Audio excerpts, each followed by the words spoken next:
എൻ്റെ സങ്കടത്തിൽ ഞാൻ കഴിക്കുന്ന അപേക്ഷ കേൾക്കണമേ. ശത്രുഭയത്തിൽ നിന്ന് ജീവനെ പാലിക്കണമേ. കീർത്തനം 64 വാക്യം 1. ബലഹീനതയിൽ നല്ല ബലമേകും, മരുഭൂമിയിൽ ആനന്ദ തണലാകും.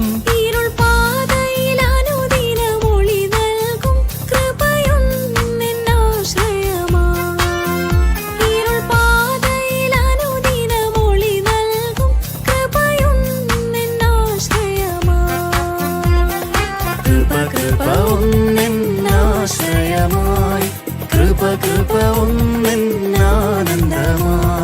വൈരികൾ വന്നാലും എതിരുയർന്നാലും കൃപ മതിയെന്നാലും.